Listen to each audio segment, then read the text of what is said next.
La conférence d'aujourd'hui porte sur l'écriture de la thèse, erreurs et conseils pratiques. Donc on va structurer tout simplement le propos en deux parties. Je vous parlerai d'abord des erreurs à éviter sous la forme d'une série de conseils, et ensuite je vous parlerai de conseils purement pratiques qui seront des conseils d'organisation matérielle de la recherche, c'est-à-dire finalement comment on fait pour traiter la masse documentaire, c'est quand même quelque chose de très important. Alors avant d'aborder ces deux parties, je voudrais quand même donner une précision quand même qui est très importante sur le but de la thèse.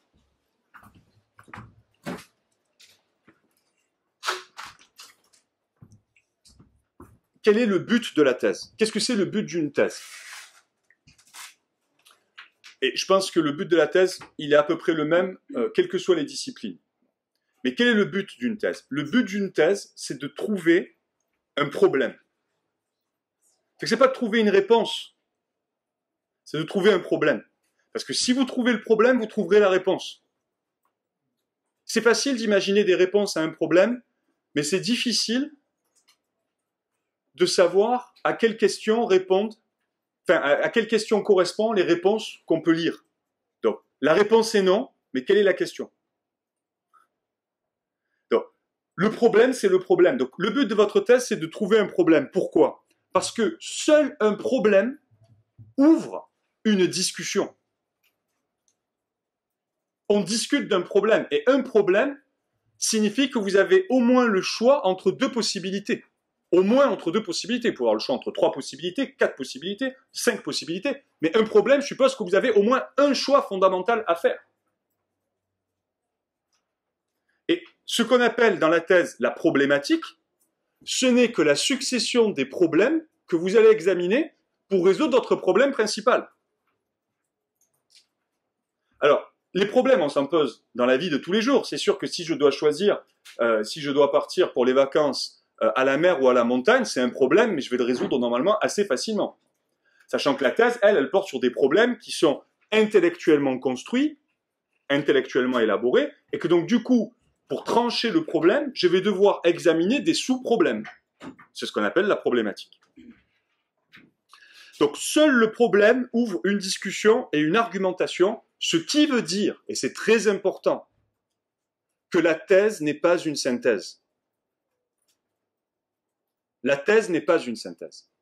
La thèse suppose la synthèse, mais elle n'est pas une synthèse. C'est-à-dire qu'une thèse ne peut jamais se résumer à être une synthèse. Qu'est-ce que c'est une synthèse? Une synthèse, c'est lorsque vous regroupez des éléments divers et que vous les agrégez selon une unité qui n'existait pas en eux a priori.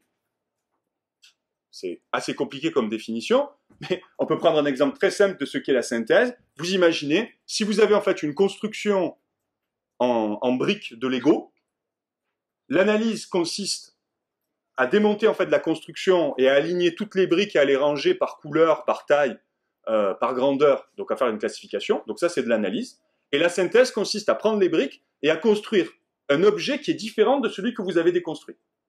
Donc une synthèse consiste à prendre un document ici, un document là, donc plusieurs données, et à les agréger dans l'unité de votre sujet. Donc si votre thèse se limite à être une synthèse, ce n'est pas une thèse. C'est qu'une synthèse. Donc la thèse suppose la synthèse, c'est-à-dire que pour faire votre démonstration, pour avoir votre but, vous devez faire une synthèse, mais la synthèse, elle est au service de la démonstration et n'est pas le but en soi. D'accord? Donc la synthèse, c'est le moyen, mais pas le but. Le but, c'est le problème. Et pour résoudre le problème, on fait œuvre de synthèse. J'espère que c'est suffisamment clair, mais il ne faut pas confondre le but et le moyen. Donc, c'est la même chose pour l'écriture, dont je vais vous parler, là, tout de suite. L'écriture est au service de la thèse, donc elle est au service du but et non l'inverse, bien entendu. Donc, toute votre écriture, votre façon d'écrire la thèse est au service du but de la thèse, qui est la mise en valeur du problème qui est propre à votre sujet et à votre champ disciplinaire. Donc, comme je vous l'avais annoncé, je vais diviser l'intervention en deux séries de conseils. Les erreurs à éviter, qui sont en réalité des choses à faire aussi, hein, parce que ce qu'il faut éviter dialectiquement nous permet de savoir ce qu'il faut faire, et des conseils pratiques sur l'organisation matérielle de la recherche. Alors, les erreurs à éviter, j'en ai trouvé 5, donc je vais vous donner 5 conseils que vous pourrez ensuite méditer chez vous. Donc, ils ne sont pas classés par ordre d'importance, je les ai classés de manière totalement intuitive, spontanée. Donc, il n'y a pas d'ordre caché ou mystérieux. Le premier conseil n'est pas plus important que le 5e et vice-versa. C'est 5 conseils à suivre intégralement. Donc, le premier conseil, c'est le style de l'écriture, que je pourrais résumer en une seule phrase. Il faut être intelligible avant d'être intelligent. Les grands génies sont incompris, mais ce n'est pas parce que vous êtes incompris que vous êtes un génie. Ou pour vous le dire de manière plus philosophique en citant Nietzsche, fameux philosophe allemand du XIXe siècle, dans Le Gai Savoir, écrit cet aphorisme: « Qui se sait profond s'efforce à la clarté, qui veut paraître profond aux yeux de la foule s'efforce à l'obscurité. » Donc si vous savez que vous êtes intelligent, si vous savez que vous faites un véritable apport dans la recherche, soyez clair. Parce que ce que vous devez mettre en valeur, c'est le problème et l'apport que vous faites. Très souvent, on se réfugie derrière un langage obscur pour masquer des banalités. Qui se sait profond s'efforce à la clarté. Si vous savez que ce que vous dites en vaut la peine, soyez clair. Donc être intelligible avant d'être intelligent, mais ça ne veut pas dire qu'il suffit d'être intelligible, il faut aussi être intelligent. Mais il vaut mieux d'abord se faire comprendre. Parce que si vous faites la thèse du siècle, ce que je vous souhaite, mais que personne ne la comprend, ben ce sera une perte pour tout le monde. Pour vous, pour moi, pour toute la discipline. Et souvent, vous avez des thèses qui ne sont pas forcément les plus intelligentes, mais qui sont intelligibles, et parce qu'on les comprend, on prend plaisir à les lire, on prend plaisir à les citer. Donc votre style, comment il doit être? Ben, il doit être direct et simple. Vous devez viser la clarté. Dire les choses sans détour. Que votre oui soit oui, que votre non soit non. Vous dites les choses sans détour. C'est-à-dire que votre style doit permettre au lecteur de trouver ce qu'il cherche. Que cherche le lecteur? Et je peux vous dire que ça fait quand même déjà plus de 10 ans que je lis des thèses. Hier, j'étais encore dans un jury de thèse. Dans 15 jours, je vais aller à Nancy dans un autre jury de thèse. Et quand on a une thèse, qu'est-ce qu'on cherche? Ben, la première chose qu'on cherche, c'est où est la thèse? Alors non pas où est la thèse physiquement, bien sûr. Là, je l'avais dans les mains. Mais qu'est-ce qu'il défend? Qu'est-ce qu'il soutient? Donc, il faut que vous ayez un style méthodique. C'est-à-dire que vous devez écrire non pas en fonction de ce que vous pensez être le meilleur, mais en fonction de ce que le lecteur cherche. C'est une œuvre de communication. Vous devez communiquer des idées. Vous n'écrivez pas la thèse pour vous. Vous l'écrivez pour qu'elle soit lue, pour qu'elle soit discutée. Donc, qu'est-ce qu'il cherche, le lecteur? La première chose que le lecteur cherche, c'est ce que vous soutenez. Quelle est votre thèse? Ça vient de là, d'ailleurs, le terme de thèse. Parce qu'en réalité, vous aurez un doctorat. C'est un diplôme. Donc, vous serez docteur. C'est un titre qui signifie être savant. Mais pourquoi on appelle cela une thèse? Parce que c'est une métonymie. C'est-à-dire, on désigne la partie pour le tout. C'est-à-dire, la thèse, c'est ce que vous soutenez. C'est la proposition que vous soutenez. Et vous savez que jusqu'au 19e siècle, les thèses étaient entièrement orales. Notamment au Moyen-Âge. Mais même pendant le 19e siècle, elles étaient orales. On soutenait uniquement des positions à l'oral. On avait juste un écrit le jour de la soutenance. Et d'ailleurs, le terme porte bien son nom. Et on soutenait les positions que l'on avait arrêtées. Et après, c'est devenu une véritable dissertation au XXe siècle, telle que vous la connaissez. Donc, un style méthodique, c'est-à-dire qu'il faut écrire en fonction de ce que le lecteur cherche. cherche. Alors, moi, je donne toujours ce conseil à mes doctorants, qui est un conseil terrible, hein, parce que si vous l'appliquez, il va rendre votre écriture parfois très compliquée, mais si vous arrivez à l'appliquer complètement, vous serez parfaitement intelligible. Moi, j'oblige tous mes doctorants à commencer chacun de leurs chapitres toujours par la même phrase. C'est étonnant. Je les oblige à commencer toujours le chapitre par la même phrase. L'objet de ce chapitre est de démontrer que. Et ensuite, vous complétez. Mais si vous n'arrivez plus à compléter ce qu'il y a après le que, c'est qu'il y a un problème. C'est que vous ne savez pas où vous en êtes. Donc si cette première phrase, vous ne pouvez pas l'écrire, vous ne pourrez pas écrire le chapitre. C'est comme si, désolé pour la métaphore, vous arrivez à l'aéroport, mais vous ne connaissez pas la destination. Alors c'est sûr, vous pouvez monter en fait dans le premier avion que vous trouvez. Ça s'appelle Lost in Translation. Voilà. Et on en a fait un film. Donc l'objet de ce chapitre est de démontrer que, si vous réussissez à passer cette première étape, il y a une deuxième phrase que j'impose à tous mes doctorants et que je vous conseillerais d'essayer de compléter. La deuxième phrase, c'est l'enjeu de cette démonstration est. Donc, qu'est-ce que je soutiens? Pourquoi je le soutiens? Pourquoi c'est intéressant?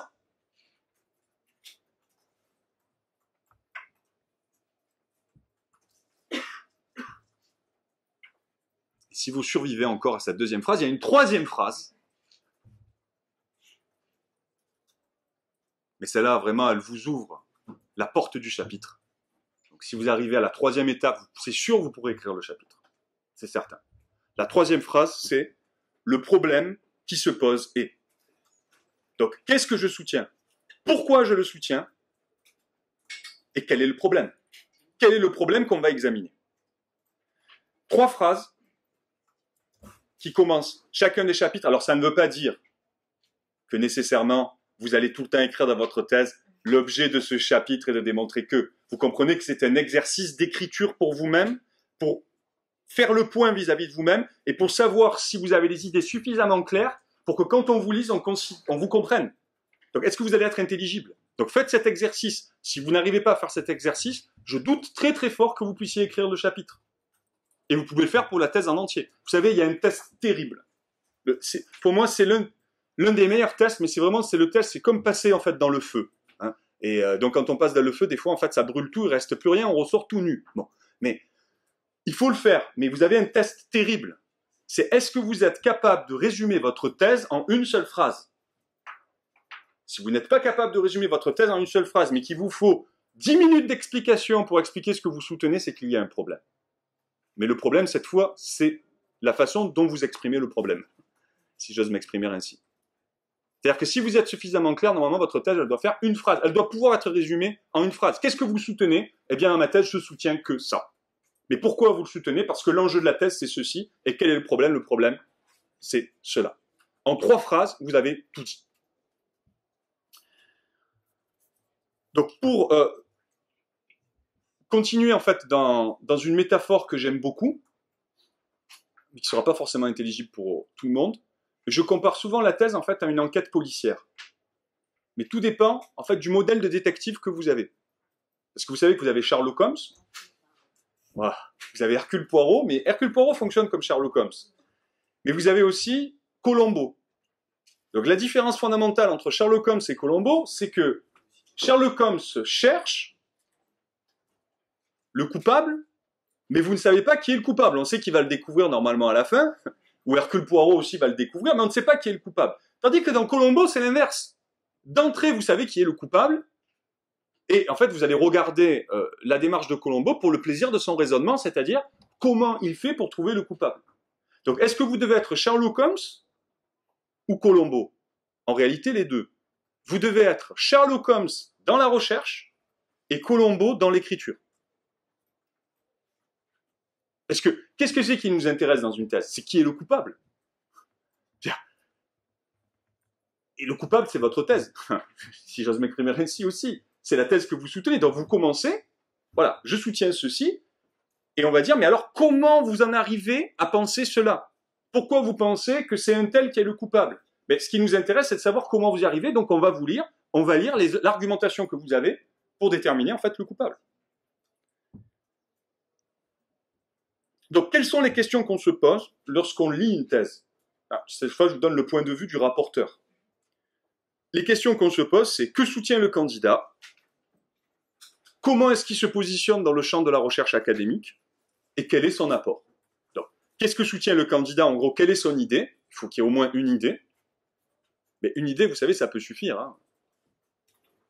Vous avez une anecdote à ce sujet où on avait, je crois que c'était, je ne vais pas dire de bêtises, mais c'était un auteur célèbre qui avait demandé en fait à Albert Einstein, il avait dit, mais comment vous faites, quand vous avez une idée, comment vous faites pour la noter? Vous avez un carnet spécial où vous mettez vos idées? Il dit non, Albert Einstein il dit, j'ai pas besoin de carnet, vous savez, dans toute ma carrière, je n'ai eu qu'une seule idée. Mais donc, une seule idée, ça peut suffire en fait à faire une belle carrière. Donc, que soutient le candidat? Comment est-ce qu'il se positionne dans le champ de la recherche académique? C'est-à-dire, dans quel courant il s'inscrit? Dans quelle théorie, dans quelle ligne théorique, en fait, il s'inscrit? On a besoin de le savoir d'entrée. Il faut le dire.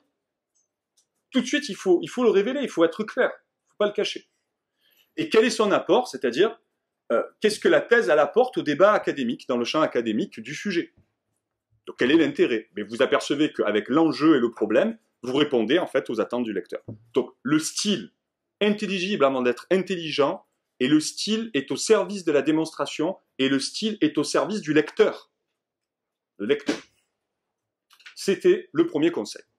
Deuxième conseil, subjectivement, pour moi, c'est le conseil le plus important. Mais je dis subjectivement. Le deuxième conseil porte sur la longueur de la thèse. Et je pourrais le formuler de la manière suivante. Faites gagner du temps au lecteur. Parce que votre thèse, elle est faite pour être lue. Alors, pour vous, j'ai passé de longues heures à déterminer le ratio qu'il existe entre le nombre de caractères et de mots dans une thèse et le temps de lecture en français. Parce qu'en fait, il n'y a pas le même nombre de mots dans un texte en anglais et en français, et on lit différemment. Donc j'ai fait beaucoup de recherches sur des sites de psychologie cognitive et dans des papiers de psychologie cognitive, je l'ai fait pour vous, pour faire cette conférence. Donc je vais vous donner en fait un ordre d'idées, parce qu'aujourd'hui on peut facilement évaluer le nombre de mots et de caractères qu'il y a dans une thèse, puisque vous utilisez tous normalement des logiciels, vous faites outils statistiques, vous avez le nombre de caractères espace compris, et le nombre de mots. Alors voici le résultat de mes recherches. Je vous donne un exemple que je ne suis pas allé chercher bien loin puisque c'est ma propre thèse. C'est une thèse de 160 000 mots et d'1 million de caractères, espace compris, avec les notes de bas de page. Donc 160 000 mots, 1 million de caractères, espace compris, avec les notes de bas de page. Donc en incluant les notes infrapaginales. 1 million de caractères. Ce qui correspond en Times New Roman, police 12, et avec les marges habituelles, à 333 pages de corps de texte. Donc ce que j'appelle le corps de texte, c'est l'écriture de la thèse à proprement parler, en dehors de la bibliographie, en dehors de la table des matières, en dehors du sommaire, et éventuellement des listes d'abréviations et de remerciements. Donc vraiment le corps de texte, c'est-à-dire la dissertation doctorale en elle-même. Eh bien, pour un lecteur normal, c'est-à-dire un lecteur, ce qu'on appelle un lecteur normal, c'est un adulte qui a une éducation normale, donc qui a au moins le baccalauréat ou qui a fait 2 ans d'études après le baccalauréat. Il faut, pour lire en fait une thèse, 2 millions de caractères espace compris, 9 heures de lecture. 9 heures.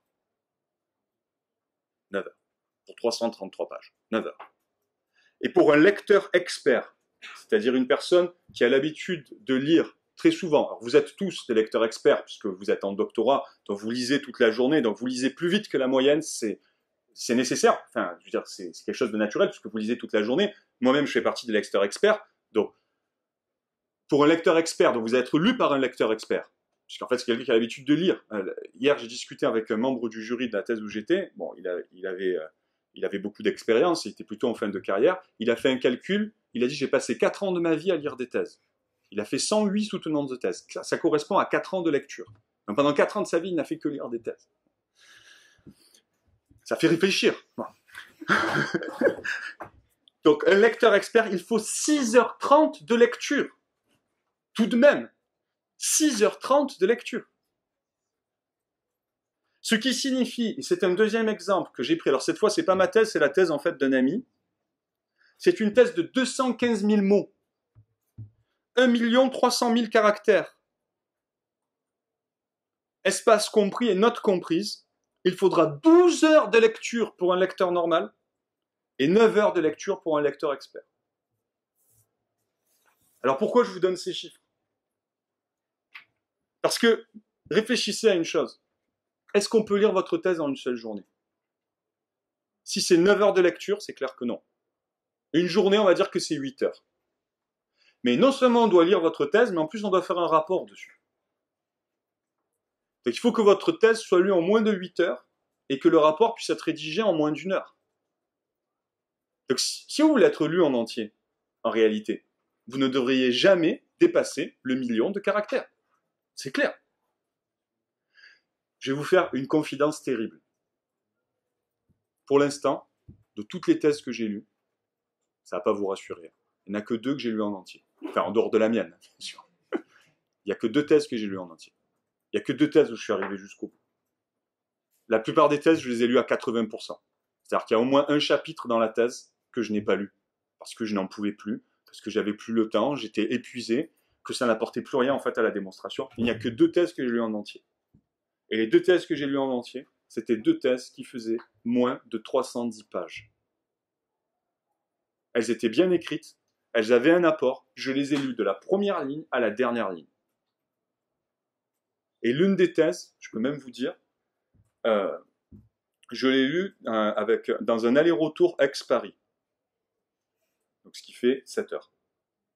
J'ai lu la moitié de la thèse à l'aller et au retour, j'ai lu l'autre partie. Et ensuite, quand je suis rentré chez moi, j'ai fait le rapport. Donc j'ai pu lire la thèse en entier. J'ai fait 7 heures de lecture plus 1 heure de rapport. Et donc en 8 heures, c'était bouclé. Ça m'est arrivé que 2 fois. Ça m'est arrivé que 2 fois. Donc, oui, vous pourrez faire des grosses thèses encyclopédiques, mais vous ne serez pas lu. Vous ne serez pas lu. Ne vous faites pas d'illusions, vous ne serez pas lu. Alors, pour vous donner des repères, un article à la revue trimestrielle de droit civil, ou à la revue de sciences criminelles, ou à la revue trimestrielle de droit européen, ou à la revue de droit historique, enfin, vous voyez, bon, toutes ces grandes revues-là, un article dans ces revues, c'est 90 000 signes, espace compris, ce qui correspond à 1 heure de lecture. Une chronique dans un grand hebdomadaire comme le Dalloz ou le JCP, une chronique, c'est 40 000 signes, espace compris, ce qui correspond à environ 25 minutes de lecture.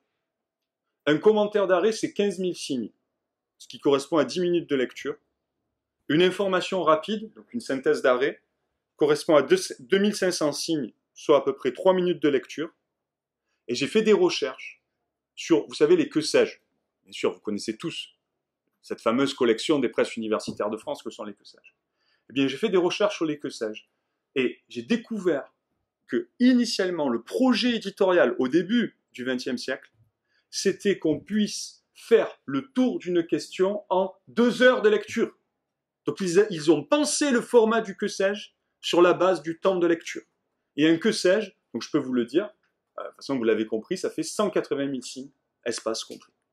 Donc c'est l'équivalent de 2 articles, 2 gros articles en fait, dans des revues en fait majeures. Donc le deuxième conseil, c'était la longueur, faites gagner du temps. Troisième conseil, la formulation.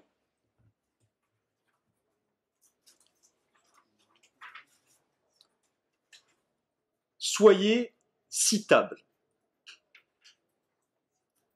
Soyez citable, oui. Écrivez de manière à ce qu'on puisse vous citer. Parce que vous savez que le but de la recherche académique, c'est que d'autres reprennent vos idées. Mais si vous faites des phrases de 4 lignes, avec beaucoup de parenthèses, avec beaucoup de circonvolutions, avec beaucoup d'incidentes, vous êtes incitable. C'est-à-dire comment on va faire pour découper la phrase et vous citer en note de bas de page. Alors que si vous faites des phrases courtes qui résument bien les idées, on aura tendance à vous citer dans les mots que vous avez utilisés. Et vous connaîtrez amour, gloire et beauté. Dans le champ académique, ce qui est déjà pas mal.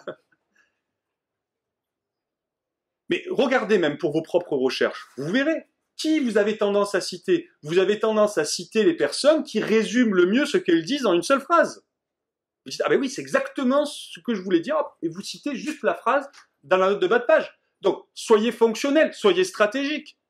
Faites des phrases que d'autres pourront réutiliser pour vous citer. Alors, ça paraît simple comme conseil, mais ça fait beaucoup réfléchir sur la manière dont on doit écrire la thèse. Moi, ça a complètement transformé ma façon d'écrire la thèse quand j'ai appliqué ce conseil. Je suis passé à des formulations beaucoup plus courtes de mes phrases. Donc, phrases courtes, phrases simples, style analytique, un style où on découpe bien les éléments des idées, et fonctionnel, donc un style qui n'a pas à être un style littéraire. Donc, vous pouvez écrire des romans, mais le but de la thèse, c'est pas d'écrire un roman, c'est de transmettre des idées. Hein, c'est ce que me disait mon propre directeur de thèse. Je lui disais, mais il y a quelque chose qui me plaît pas. Vous savez, quand j'écris, j'ai tout le temps l'impression de me répéter. Il dit, mais vous n'êtes pas un romancier. Vous n'êtes pas obligé de chercher des synonymes. C'est une démonstration. Donc, si le terme, dans toutes les phrases, il doit apparaître parce qu'il désigne le même concept, mais c'est normal de se répéter.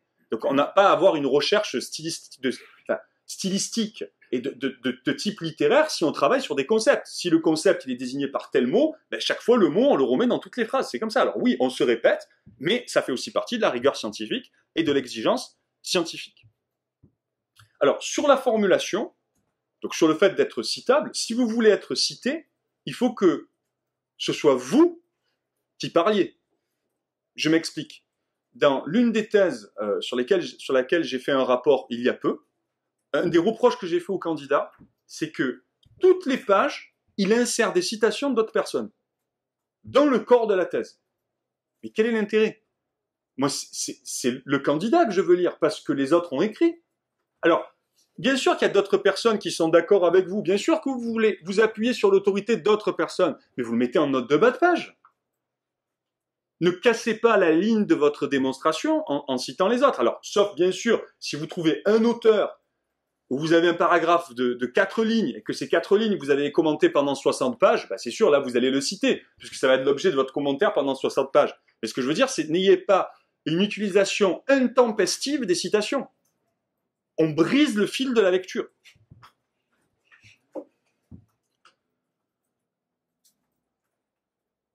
Donc, allez droit au but. Vous identifiez votre proposition et les explications, elles viennent après. Donc, droit au but.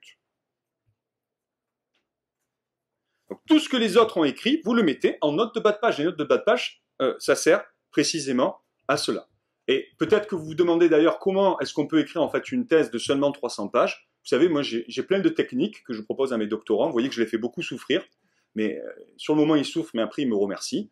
Mais vous avez une technique simple. Moi, que je leur dis, pour les thèses de droit positif, je dis, si c'est écrit dans un manuel, vous ne l'écrivez pas dans la thèse. Et je peux vous dire que déjà, si vous appliquez ce conseil-là, votre thèse, elle va maigrir. Et bien maigrir.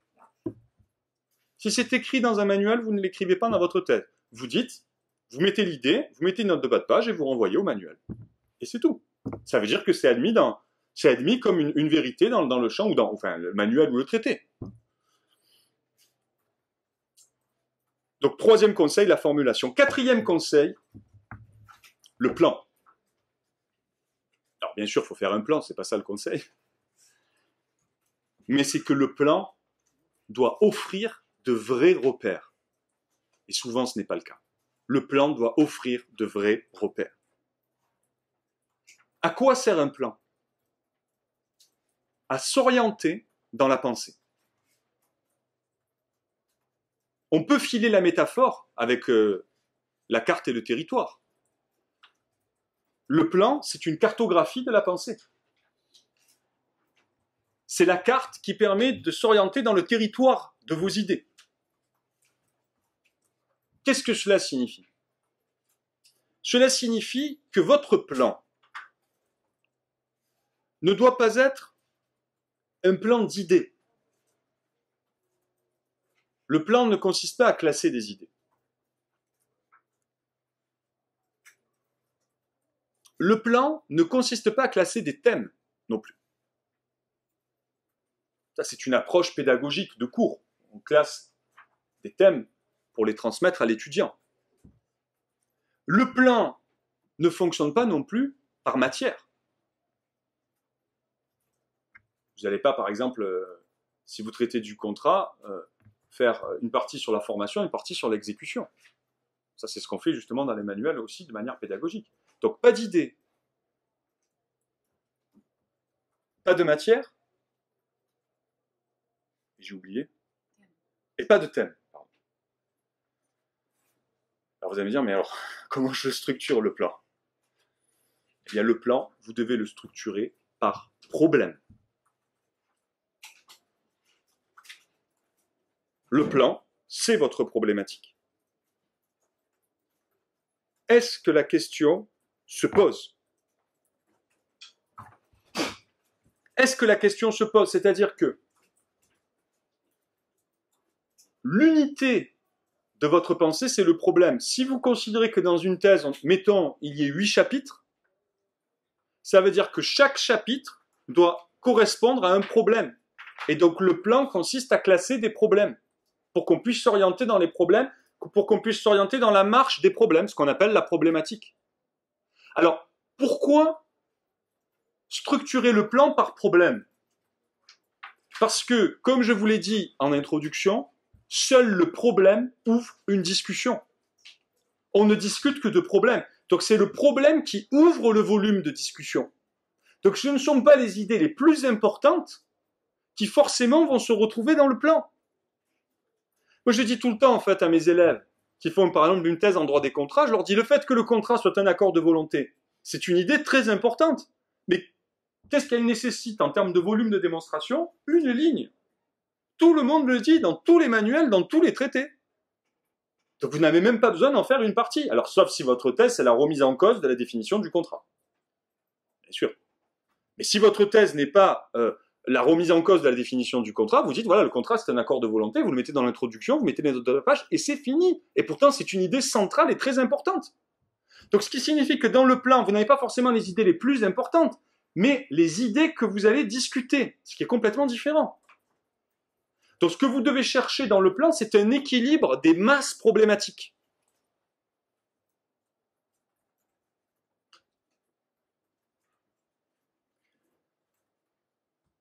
Donc l'idéal du plan, le but qu'il faudrait atteindre, donc si vous arrivez à faire ça, c'est que vous avez une totale maîtrise du plan, c'est qu'en lisant votre plan, je dois comprendre les problèmes dont vous traitez et les réponses que vous avez apportées. Si vous prenez le plan d'Aix-en-Provence, qu'est-ce que vous attendez du plan d'une ville? De comprendre où sont les axes principaux, comment vous déplacer, comment rejoindre en fait les points d'intérêt, si vous faites du tourisme. Donc ce que vous attendez en fait du plan, c'est qu'il vous dessine en fait les grandes directions, pas qui vous donne en fait le détail de tous les points. Alors combien doit-il y avoir de parties dans un plan? Au moins une, c'est le minimum. Mais blague à part, est-ce qu'il faut faire un plan en 2 parties? 2 sous-parties?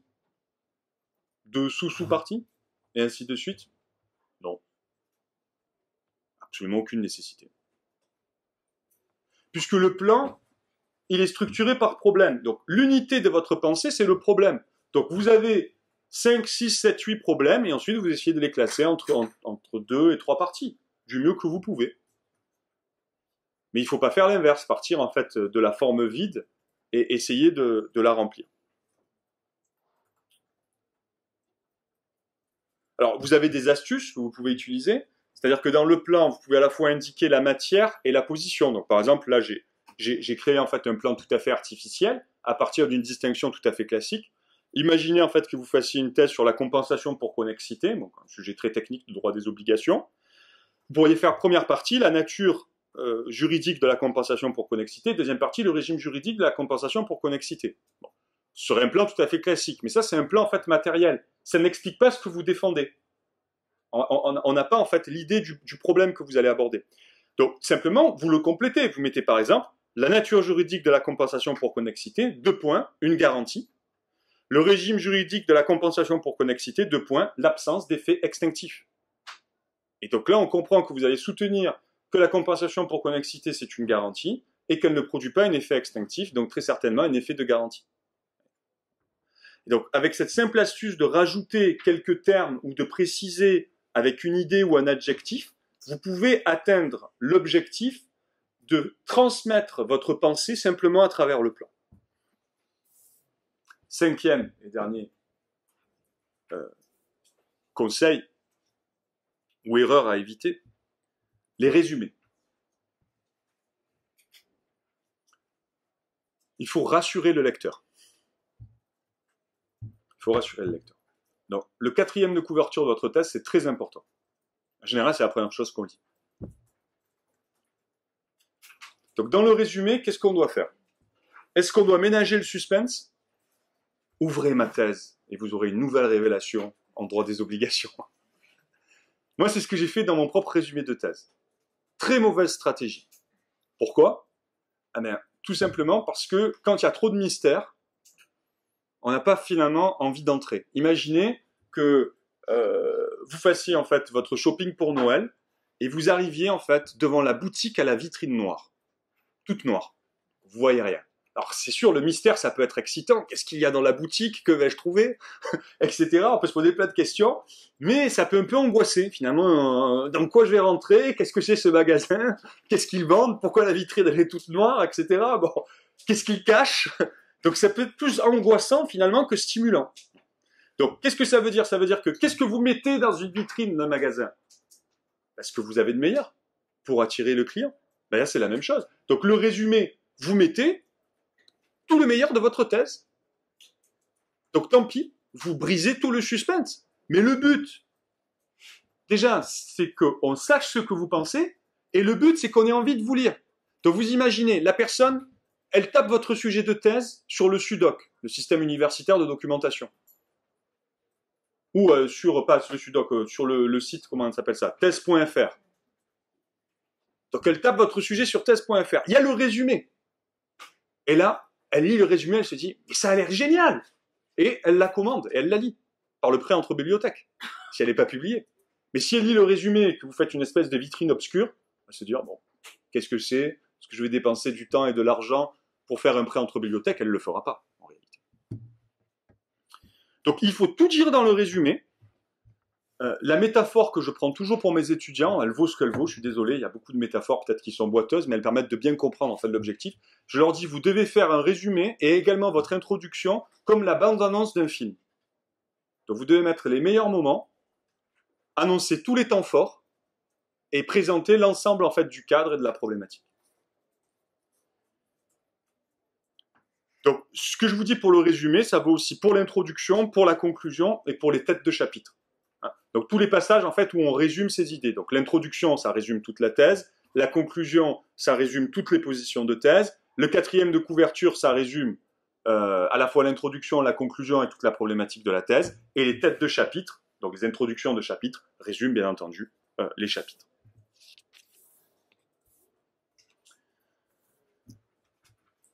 Donc le style, la longueur, la formulation, le plan, les résumés. Il s'agissait en fait de 5 conseils qui, à mon avis, vous évitent beaucoup d'erreurs, incompréhension, difficulté de lecture, mauvaise diffusion de vos idées, difficulté à formuler vos propres idées, difficulté à rédiger. Maintenant, j'aimerais terminer de manière beaucoup plus rapide, je serai beaucoup moins long en fait que sur les 5 premières règles. J'aimerais terminer par un ensemble de conseils pratiques que j'ai accumulés au fil de la rédaction et de la recherche de ma propre thèse, mais aussi au fil de toutes mes directions de thèse et de toutes mes discussions avec mes doctorants plus ou moins angoissés. Voilà, parce que c'est difficile de faire une thèse sans angoisse, je dois le reconnaître. Donc, je voudrais simplement vous donner en fait des conseils pratiques. Ils sont structurés aussi, il n'y a pas d'ordre où le premier conseil que je vais vous donner est plus important que le dernier, mais je vous les donne en fait dans l'ordre où je les ai couchés sur le papier. Alors d'abord, ce que j'aimerais que vous compreniez dans toute recherche, pour éviter en fait que vous fassiez cette erreur, c'est que dans toute recherche, il y a 3 grands aspects, il y a 3 grandes dimensions. le premier aspect, c'est la recherche documentaire. Donc forcément, il faut rechercher vos documents, les lire et vous organiser. Donc il y a un problème d'organisation de la recherche documentaire. Ça, c'est clair dans toute thèse. Au moins, je veux dire, en droit et en sciences humaines, c'est le cas. La deuxième dimension de la thèse, deuxième aspect de la thèse, c'est la problématisation. Donc il faut trouver le problème. C'est l'aspect créatif, l'aspect le plus mystérieux, l'aspect spirituel dans le vrai sens du terme. Tout ce qui vient de l'esprit est création. Et enfin, vous avez un troisième aspect qui est l'écriture à proprement parler de la thèse. Ce dont on vient de parler. L'erreur que j'ai commise, parce que j'étais à votre place, et que beaucoup de doctorants commettent, c'est d'avoir une vision chronologique de ces dimensions. Pendant la première année de thèse, on fait de la recherche documentaire, on fait sa bibliographie. Pendant la deuxième année de thèse, on a des idées, et pendant la troisième année de thèse, ou la quatrième année de thèse, on écrit.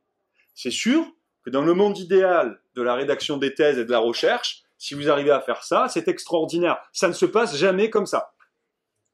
C'est justement un monde idéal. Ça ne se passe jamais comme ça. Donc ce que vous devez comprendre dès aujourd'hui, c'est que ces trois dimensions, elles sont toujours simultanément présentes à tous les moments de la thèse. Seulement, certaines sont plus mises en avant que d'autres selon la chronologie de la thèse. C'est sûr que la première année, vous allez faire plus de recherches documentaires que la deuxième année ou la troisième année. Mais même quand vous allez rédiger, vous verrez, vous ferez de la recherche documentaire parce que il vous faudra récupérer tel papier qui permet d'appuyer telle idée que vous n'aviez pas pensé parce que c'était pas l'idée que vous aviez au début de la rédaction de la thèse. Donc vous allez aller le chercher, vous ferez encore de la recherche documentaire. La problématisation. Bien sûr que vous ne pouvez pas commencer par la problématisation. Et encore, je pense qu'il faut y penser dès le début. Mais la problématisation, même pendant que vous écrivez, vous allez retravailler vos problèmes. Et l'écriture de la thèse, vous allez dire, ah non, mais ça, c'est sûr, l'écriture de la thèse, vous ne pouvez pas nous dire qu'on commence par écrire la thèse, puisqu'on ne peut pas commencer par écrire la thèse. Eh bien, je vais vous dire, ben, vous devez commencer par écrire la thèse. Alors, pas la thèse en entier, mais il faut toujours que vous commenciez par écrire au moins votre plan de recherche, enfin, votre thèse sur une page, où vous en êtes aujourd'hui de votre sujet. Où vous en êtes. Qu'est-ce qu'aujourd'hui vous pensez de votre problème? Qu'est-ce qu'aujourd'hui vous pensez de votre thèse?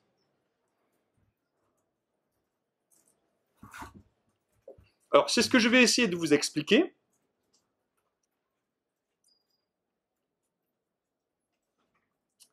Sur le traitement des données. Alors, j'ai couché des idées sur le papier. Il se trouve que par un pur hasard, je ne sais pas si c'est un signe, il y en avait 10, donc ça fait 10 règles. Ça tombe bien, au moins c'est facile à retenir. Donc 10 règles importantes. 1, 2, 3, 4, 5, 7, 8, 9, 10. 10 règles importantes. Première règle, c'est ce que j'appelle la technique des 10 dossiers. Alors la technique des 10 dossiers, qu'est-ce que c'est? C'est que si vous êtes dans une méthode de thèse très classique en droit, vous faites un plan de parties, de sous-parties, vous avez le droit de le faire.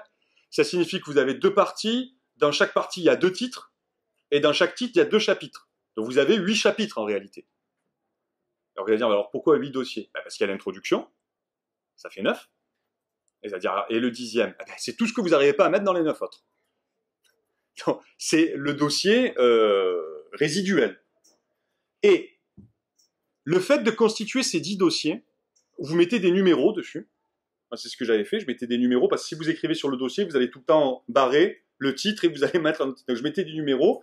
J'avais collé, moi, une fiche en carton sur ma bibliothèque avec les numéros et le crayon, et je mettais les intitulés des dossiers. Et chaque fois, je recomposais les dossiers.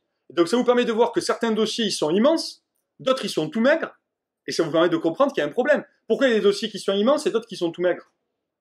Soit le problème, il vient de vous, vous avez mal découpé, soit peut-être que le problème vient effectivement qu'il y a certaines questions qui ont été délaissées dans la recherche.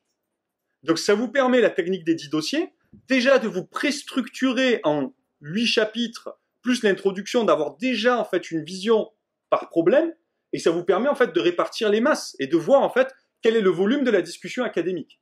Donc vraiment, ça je vous assure, que c'est une règle très utile de classer les documents par affinité avec la technique des 10 dossiers. Deuxième règle,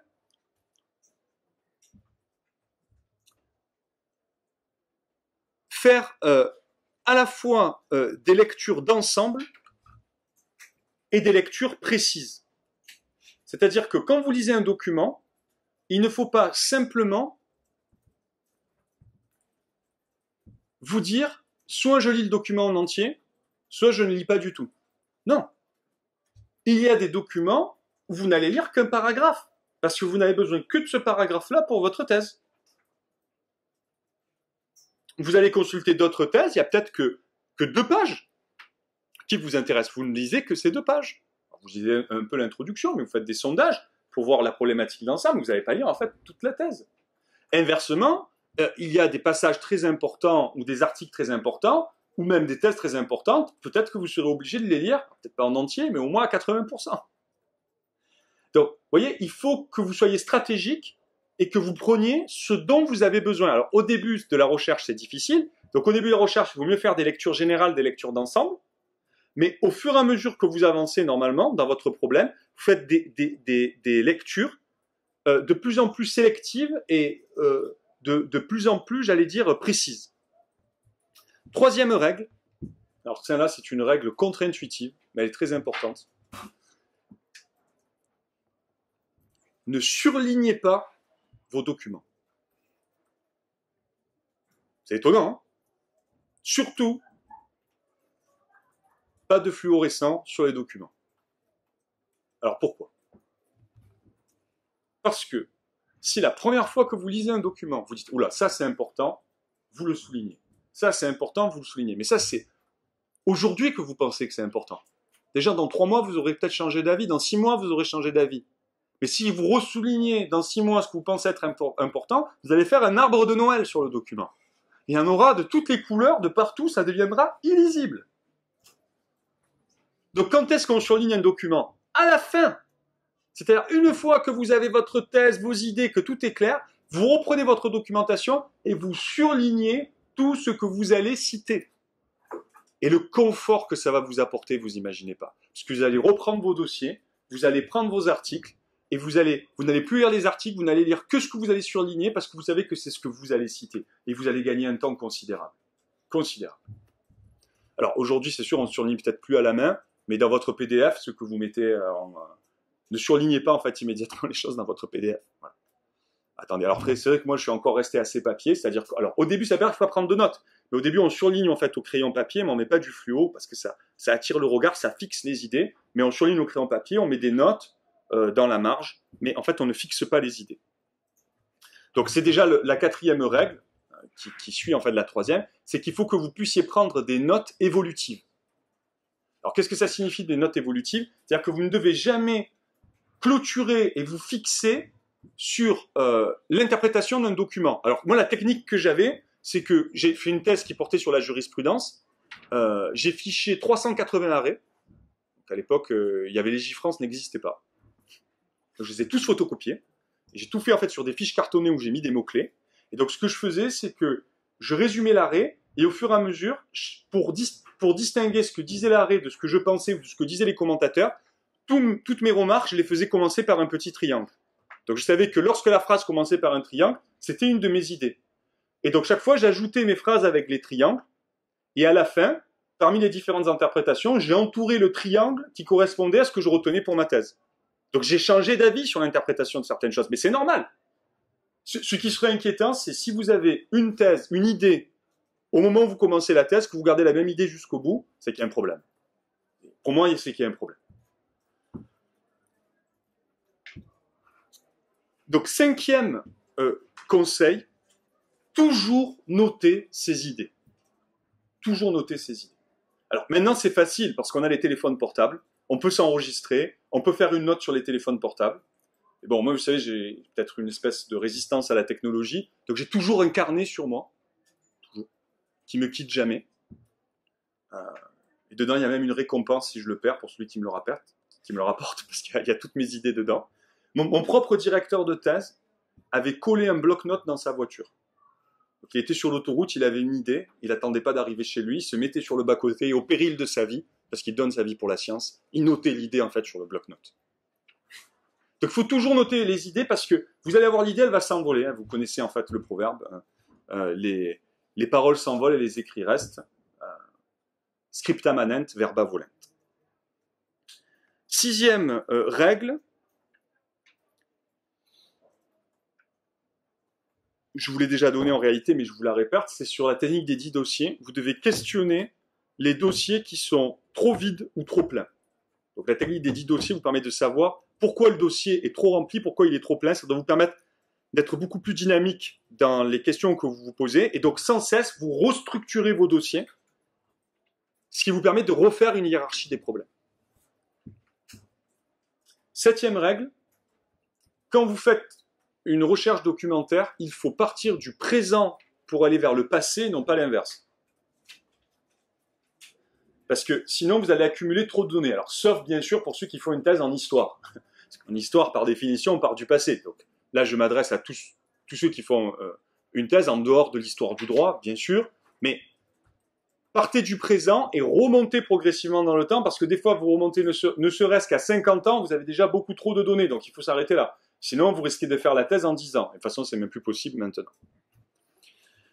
Huitième règle, il faut que vous cotiez vos documents. Mettre une cote, c'est-à-dire mettre des étoiles. Exactement comme pour la gastronomie. Donc, vous avez des documents à 1, 2 ou 3 étoiles. Donc, les documents 3 étoiles, c'est des documents très importants. Vous ne pouvez pas faire l'impasse dessus quand vous allez rédiger votre thèse. Les documents 2 étoiles, c'est des documents qui sont importants. Et les documents 1 étoile, c'est des documents qui sont secondaires dans la démonstration. Vous pourrez les utiliser, mais ce n'est pas nécessaire. Donc pourquoi cette technique?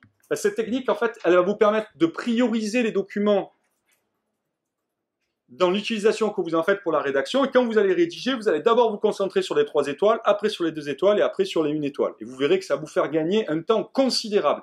Et si vous n'avez pas le temps, eh bien c'est pas grave, les documents 1 étoile, vous les sortez de la démonstration. Ce sera pour une autre fois. 9e règle.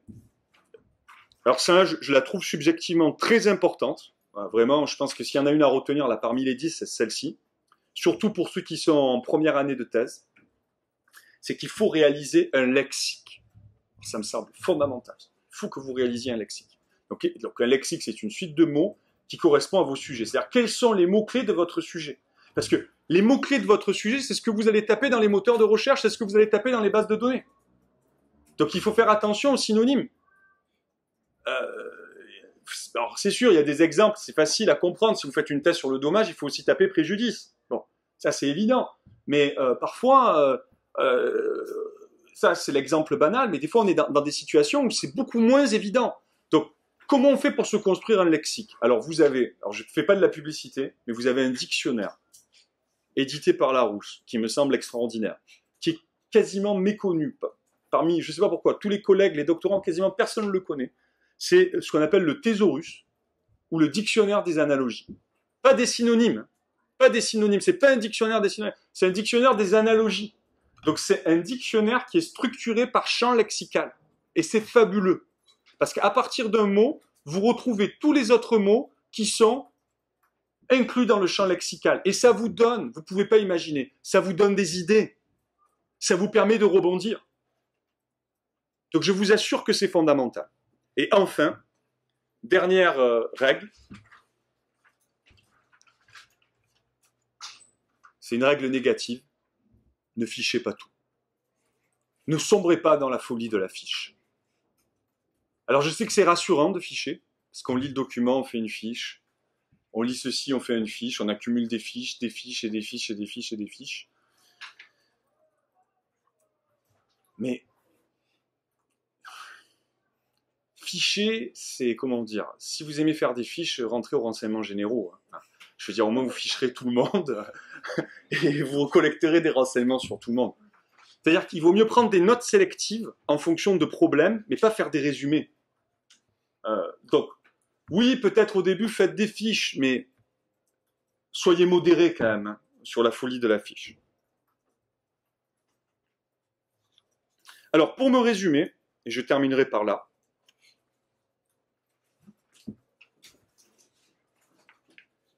Qu'est-ce que je peux vous conseiller pour l'organisation générale, en dehors de ces 10 règles, pour que, en fait, la thèse, vous puissiez arriver jusqu'au bout, c'est quand même l'objectif, et que vous puissiez l'écrire de manière satisfaisante.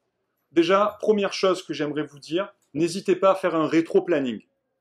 Donc un rétro-planning, c'est un planning en fait à l'envers, donc vous partez du jour de votre soutenance, du jour espéré de votre soutenance.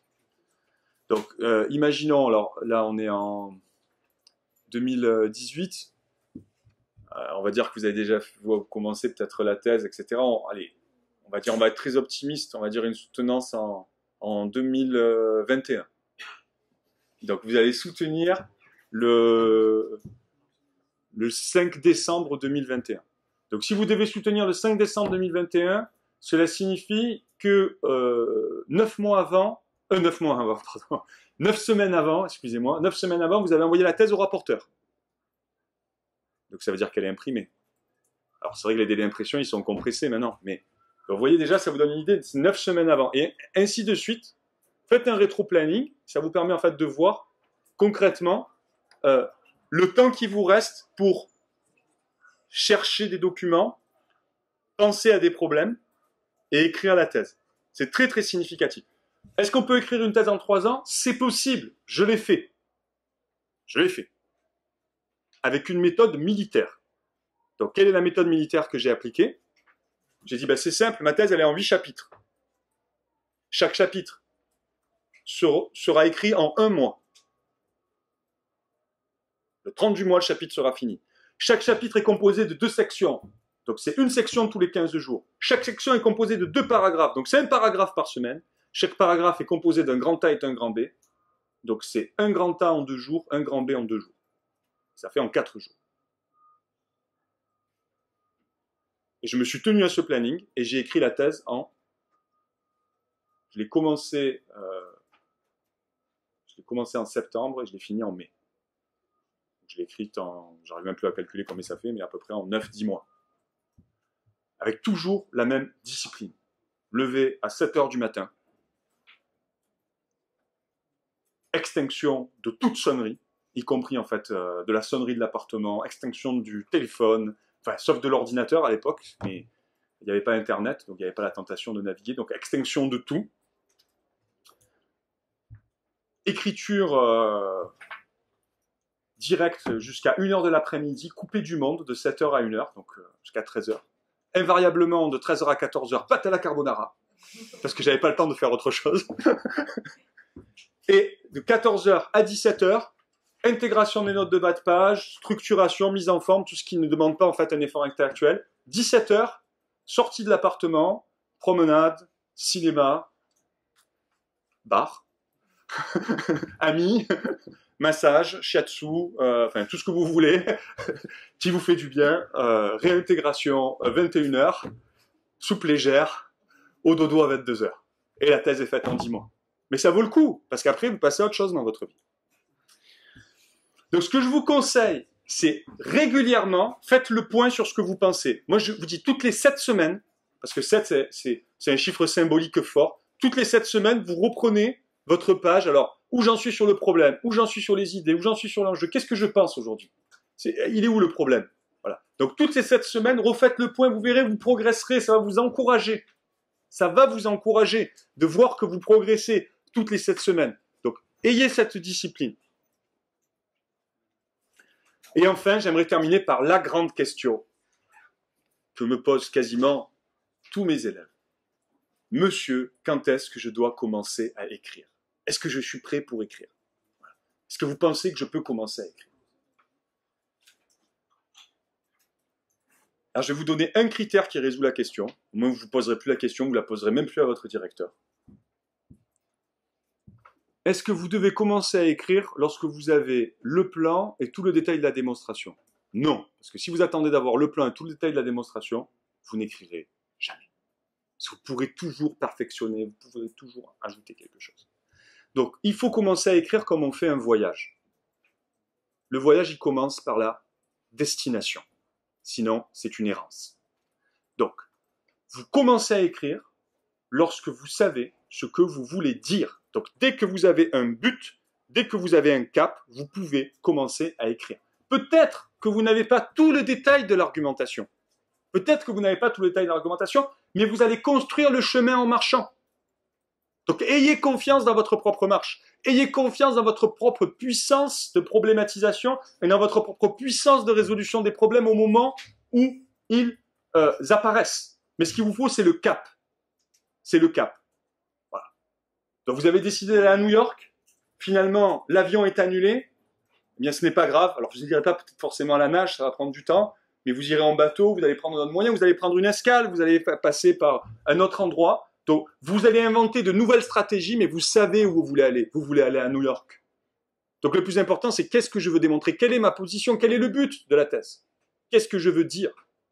Sachant que, n'oubliez pas que le but, avant tout, c'est de déterminer un problème. Donc, n'hésitez pas, pour la rédaction, le chemin peut se construire en marchant.